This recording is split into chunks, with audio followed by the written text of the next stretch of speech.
অস্ত্র ৭,৫০০ অস্ত্র, light machine gun, sub machine gun সহ এইরকম অস্ত্র সহ ৭,৫০০ অস্ত্র এবং ৬.৫ লক্ষ গোলা বারুদ লুট হয়েছে। এই লুটগুলি কারা করেছে প্রতিটা অঞ্চলে এরা কিন্তু সবাই জানে, এটা বলেন না। এটা প্রথম প্রায়োরিটি হওয়ার কথা ছিল। আওয়ামী লীগের আমলে ৫০,০০০ অস্ত্রের লাইসেন্স দেওয়া হচ্ছে, আপনি এটা বাতিল করে দিলেন সবার লাইসেন্স ৯ থেকে ২৪ পর্যন্ত, একটি অস্ত্র জমা পড়ে নাই, কোনো উদ্যোগ আপনার নেই। তারপরে আপনি দেখুন যে প্রশাসনকে অ্যাক্টিভ করা, আপনি প্রশাসনের মাথার উপর একটা খোলা তলোয়ার ঝুলিয়ে রাখছেন, যখন যারে খুশি বলতেছেন জুলাই অভ্যুত্থানের বিপক্ষে লোক, এই জন্য তার চাকরি খাওয়া হলো, 25 বছর হয়েছে, যাও বাড়ি যাও। এর মধ্যে আমি বলি একজন শিল্প সচিব ছিলেন জাকিয়া সুলতানা, তাকে হঠাৎ করে বলল যে অভ্যুত্থানের বিপক্ষ শক্তি। এটা কথা ছিল কি যে উনি অভ্যুত্থানের পক্ষে থাকবেন? কোন সচিবের কথা ছিল? ছিল না। আপনি পুলিশ প্রশাসনকে অ্যাক্টিভ করবেন, উদ্যোগ নাই। আপনি খোলা তলোয়ার ঝুলাই রাখছেন, একদিন এরে অ্যারেস্ট করেন, একদিন ওরে ধরেন। আপনি বলবেন এতজন পুলিশ, 2 লাখ পুলিশের মধ্যে 500, 600, 1000, 2000, 2200, 3000 অভিযুক্ত, বাকি 1,97,000 নির্দোষ, সবাই কাজ করো। আপনি দেখবেন যে সব ঠিক হয়ে গেছে পুলিশের। তো প্রথম আপনি দেশ ঠিক করবেন, সংস্কারের আগেও তো দেশ ঠিক থাকতে হবে। তো দেশ ঠিক থাকার জন্য যে কাজগুলি দরকার, প্রশাসনকে আপনি সচল রাখা দরকার, আপনি পুলিশকে সচল রাখবেন, এগুলো তো সবার আগে। তো আপনি এইগুলাকে অচল করে দিচ্ছেন, প্যারালাইজড করে দিচ্ছেন, অকার্যকর করে দিচ্ছেন, যার কারণে দর্শন বাড়ছে। আপনি আসিয়া কিনা কান্নাকাটি করছেন, আসিয়ার জন্য এই you should be prosecuted, your chief adviser and his home adviser, they should be executed, prosecuted. কারণ আপনি 7 মাসে পুলিশকে অ্যাক্টিভেট করতে পারেন নাই, পুলিশ নামক প্রতিষ্ঠানটি যে আছে অ্যাক্টিভেট নাই। দেখে জন কাজের লোক মারা গিয়েছে ভিতরে। আমি এটার বিরোধিতা করি। আপনি একটা গভর্নমেন্ট আদান দিল যে বুলডোজার নিয়ে যাও, সামনে যদি আর্মি পড়ে আর্মির উপর দিয়ে উঠাই দিবা, তারপরেও আপনি থামান না কেন? Are you government? আপনি বলেন আবার যে দেশে আইন আছে, আদালত আছে, পুলিশ আছে, কেউ মামলা রুজু করতে পারে। How dear, how funny! একজন চিফ অ্যাডভাইজারের মুখে আমি কোন 53 বছরে কোন রাষ্ট্রপ্রধানের মুখে এইরকম, কোন সরকার প্রধানের মুখে এইরকম দায়িত্ব জ্ঞানহীন কথা শুনি নাই যে দেশে তো আইন আদালত আছে, তারা মামলা করতে পারে। বাড়ি ভাঙছে তো আমরা ভোট করে ক্ষমতায় গেলে আপনারা কোনো প্যাকেজ নিচ্ছেন না। আমি মনে করি এরকম প্যাকেজের অফার, তিনি এই প্যাকেজের অফারটা আলোচনা করবেন রাজনৈতিক দলগুলির সাথে, জাতিসংঘের মহাসচিবের সাথে। এটা অবান্তর, উনি অপ্রাসঙ্গিক আলোচনাটি করেছেন।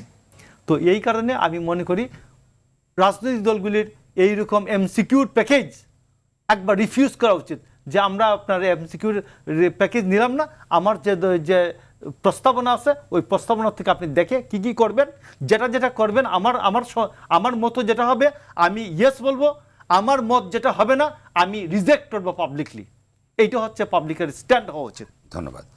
ডিটেনশন কার্ড ধরুন সব সাংবাদিকদের বাতিল করলো। নাহিদ আজকে পার্টি করতে আসছো, বাজান তুমি না কয়েকদিন আগে এখন বলো প্রেস ফ্রিডমের কথা, তুমি সব সাংবাদিকদের গড়ে হরিবল সেই বাতিল করে আসলে কেন? আপনার এরশাদ, শেখ হাসিনাও তো সকল সাংবাদিকদেরকে, বিএনপি সাংবাদিক, জামাতের সাংবাদিক, সব সাংবাদিকদের একটি ডিটেনশন কার্ড বাতিল করে নাই। আপনি করলেন কেন? এখন আসছেন দল করতে আর সিপিবি অফিস অ্যাটাক করতে বলে। আমি মনে করি আমরা এই অনুষ্ঠান থেকে বললাম সিপিবি অফিসের সামনে সব নিরাপত্তার ব্যবস্থা করবেন, আর্মি দিয়া বিডিআর দিয়া নিরাপত্তার ব্যবস্থা করবেন। সিপিবি অফিসে একটা ডিল ছুটবে, সোজা এর পাল্টা গুলি ছুটবে। এইটা হচ্ছে বক্তব্য। আর যদি না হয় এই জন্য home minister, home adviser and এই chief adviser will be prosecuted. সরকারের পক্ষ থেকে এখন পর্যন্ত নির্বাচনের সময়সীমা নিয়ে যে কথাগুলো বলা হয়েছে প্রধান উপদেষ্টার পক্ষ থেকে, দেশের গণমাধ্যম বা দেশের রাজনৈতিক দলের সাথে কখনোই এই বিষয়টি বলা হয়নি। আমরা বিদেশি গণমাধ্যম, বিদেশি অতিথিদের সাথে সরকার তার জায়গাগুলো বলছে। দেশের অবস্থাটা আসলে যেখানে গেছে, আপনি গত 2 মাসে একটা অভিযান পরিচালনা করলেন, শয়তান খোঁজা কর্মসূচি। 33,000 মানুষকে আপনি গ্রেপ্তার করলেন। যদিও রাষ্ট্র এইভাবে কোনো মানুষকে শয়তান খেতাব দিতে পারে কিনা আমি নৈতিকতার জায়গা থেকে প্রশ্নটা তুলছি। আপনি যাদেরকে গ্রেপ্তার করছেন এর মধ্যে অভিযুক্ত অপরাধী মনে করছি না। যে ঘটনাটি শেখ হাসিনার সময় অসংখ্যবার ঘটেছে এবং আমরা তার ক্রিটিক করেছি।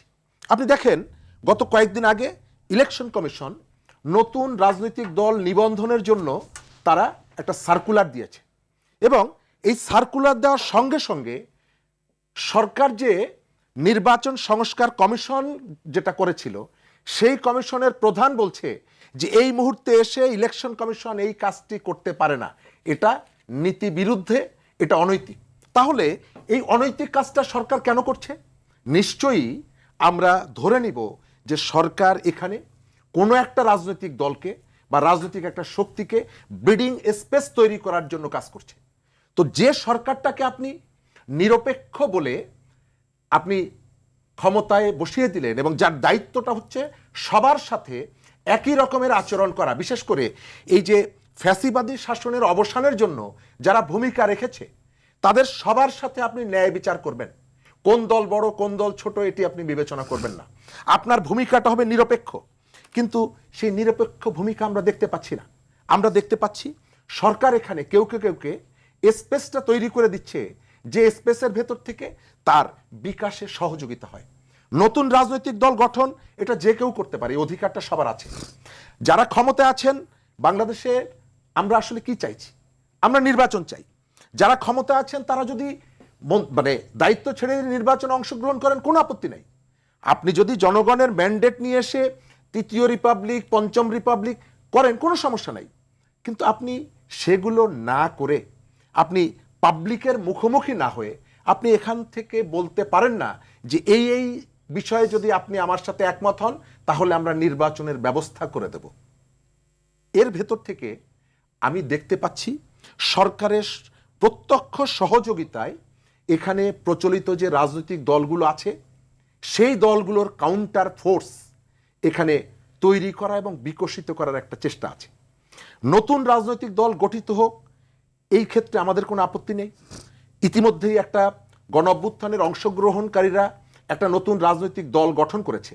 আমি মনে করি যে তারা বাংলাদেশের যে তারুণ্য পলিটিক্সকে হেড করত সেই তরুণদেরকে রাজনীতিতে নিয়ে আসার জন্য এই উদ্যোগটাকে আমি অ্যাপ্রিসিয়েট করি এবং আমি মনে করি যে তারা সফল হোক।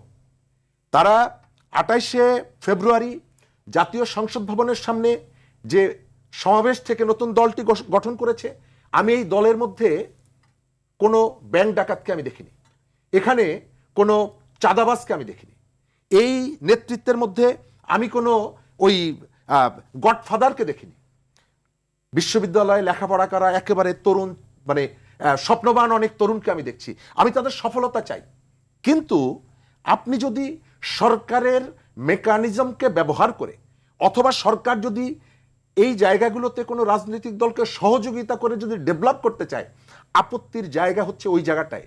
এবং আমি দেখতে পাচ্ছি এই যে ইলেকশন কমিশনের যে নতুন নিবন্ধন আহ্বান করে রাজনৈতিক পদত্যাগ করেছেন সরকার, আমরা তো স্বচ্ছতা চেয়েছিলাম।